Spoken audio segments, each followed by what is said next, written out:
Welcome back for another What to Do This Month video. I am Christina Heidick. If we have not yet met before, I am the founder of PTO Answers and a verified PTO and PTA nerd.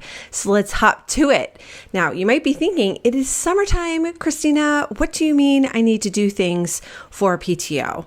Well, the little secret is that when you are taking care of things during the summer, it means that you will enter the new school year on the right foot with everything. Well, not with everything you need, but probably with most of what you need. And so that you'll be ready to go for a fabulous year. And this is, I think, really important because it sets you up for success right at the beginning. When you take care of a few things during the summer, then you'll be really on the right track and you won't have to be playing catch up, or you won't feel like you're behind the 8 ball, and it'll just be really a good place to be. So during the month of July, I highly recommend, if you haven't already, have a summer planning meeting. And this is when you get your board members and your committee chairs all together and kind of sketch out a plan for the upcoming year. It's also a good time to review what worked really well this last year, like what can be repeated, what do you want to do again, and what things were complete duds, or what challenges did you face that you need to kind of make a plan for now and prepare for. Maybe you need to buy some things. Maybe you need to just get planning earlier, whatever it can be. Just discuss it during the planning meeting so you have an idea of what you will be facing coming into the new school year. During this planning meeting, it's really helpful if you can kind of sketch out a rough calendar of events for the entire school year. And that is just because if you have this overview, then it's easier to make adjustments because you know kind of what's going on where, and it's not just like a free-for-all. Every role and position in the PTO should be putting together a binder. And so I have mine right here. It's all decked out for the new year, but you want to get all of the information in one place. And this is especially handy to have things printed out and ready to go so it's not like lost in the digital netherworld, and that you know exactly where to find it. So this kit, this is actually part of the President Success Kit, but most of the officer binders and officer resources in my shop have a similar setup with the fillable tabs, so you can make the adjustments.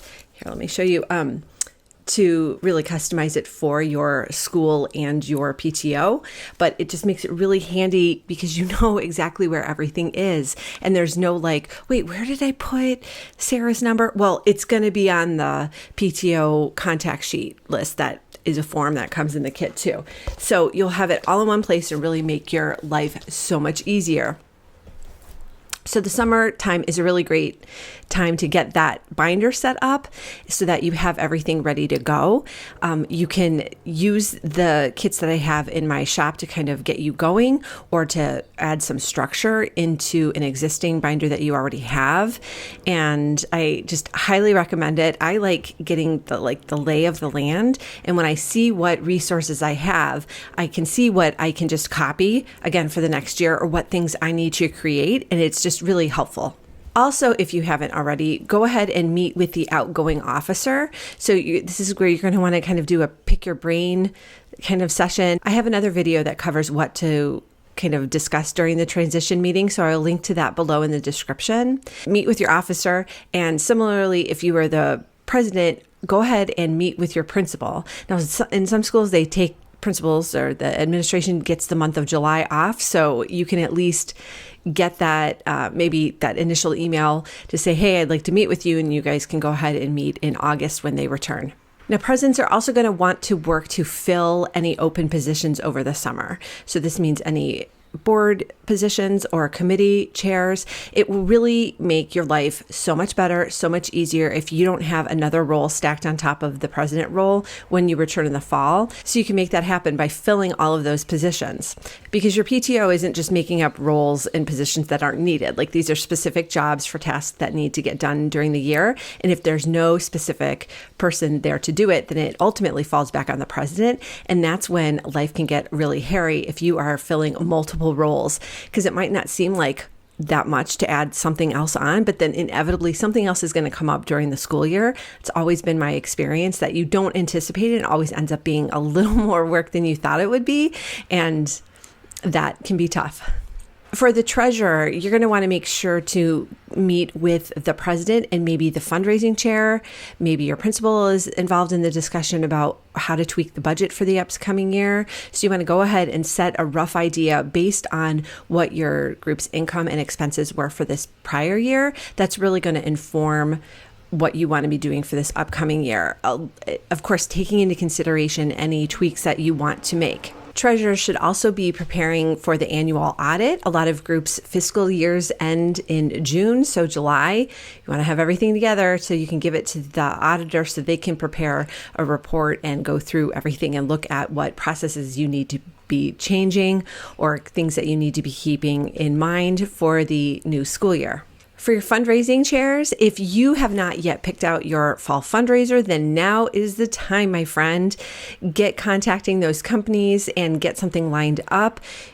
You want to have it on the book so that you can have income coming into your group, because if you don't have money, then I don't know how you're going to do anything for the year. Like, it'll be really hard to do events and family programs and staff appreciation if you have no funds in the bank. For family event chairs, kind of along the same line, you want to get your calendar of events for the year planned out, figure out what you want to do and when. You want to do this in consultation with the president and possibly even the treasurer. If your group had to make a big financial adjustment in the last year, you might be working with a smaller budget, or maybe on the flip side, you had an awesome fundraising year and you have tons more money that your group plans to pour back into events. Well, over the summer, specifically during the month of July, before school starts, is a great time to get all of that mapped out. And it's also a really good idea to start pricing things out so that you know exactly how much things are costing and you're not going to be just estimating it or ballparking it, because as you know, prices have gone up recently. And so it's good to be in the know. For secretaries, you're going to want to get your binder in order too with the past meeting minutes, whether you're keeping a physical copy or if you're doing a digital copy. Just make sure everything is good to go and in order. And the summer months is actually a really good time to go digital.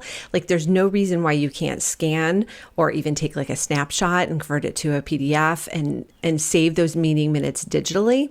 So it'll actually lighten the physical load of the binders and the documents that have to be passed, because it's much easier to hand off a password than it is a bunch of binders.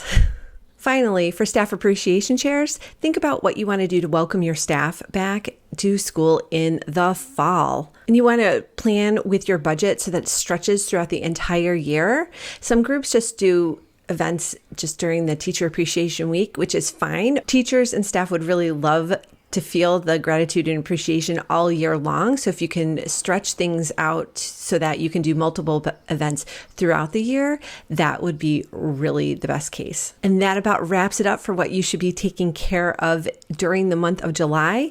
Now, if you haven't already, go ahead and check out the other months, because each month kind of informs the next. There are some things that if you don't take care of one month, you can certainly take care of the next month. So it's good to go ahead and give those a watch too. And I will be back in August with a new video about what to handle during that month. So look forward to that. And I hope you will join me for that one too. Want even more guidance on how to be a stronger leader so you can run a better PTO or PTA? All these resources and more are waiting for you at PTOanswers.com.